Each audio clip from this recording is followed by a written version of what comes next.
જય શ્રી કૃષ્ણ બા, કેમ છો? ઇન્ડિયાનું વેધર તો બહુ જ હોટ છે. હા, તમે લોકો તો કેમ રહો છો અહીંયા? I don't understand that. AC ચાલુ છે? ચાલુ જ છે? બહુ હોટ વેધર છે. નો નો નો કિડ્સ, અહીંયા નહીં, બહાર બહાર જો ત્યાં પ્લેગ્રાઉન્ડ છે, ત્યાં રમો. ચલો ચલો.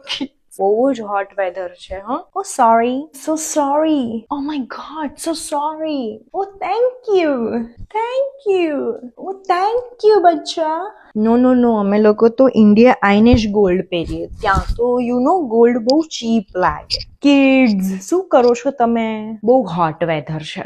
ભાભી, તમારા જોડે પેલી હેડેકની મેડિસિન છે? હા, તો મને આપજો ને. હા, મને તો બહુ જ એલર્જી છે આ ધૂળથી ને બધાથી. તો મને તો ઇન્ડિયા આવીને સદતું જ નથી કશું. મારું તો પેટ બી ખરાબ થઈ જાય છે. હવે અમને ઇન્ડિયા ના ફાવે. નો નો નો નો, આ પીનટ્સ વાળું તો નહીં ખાય. પીનટ્સ ની તો અમને એલર્જી છે. હા, અમારે દ્વારકા ફરવા જવું છે. સ્ટેચ્યુ ઓફ યુનિટી નું બહુ સાંભળ્યું છે, ત્યાં બી જતા આવીશું. હે, હા, સોમનાથ અગર કોઈ જતું હોય તો અમે એમના જોડે બેસી જઈશું. કચ્છ જતા આવીશું આપણે કાલે. હે, ઓ માય ગોડ, કેટલું નોઈઝ છે ઇન્ડિયામાં. હે, તમે લોકો કઈ રીતે રહો છો? બહુ જ હોટ વેધર છે. હા.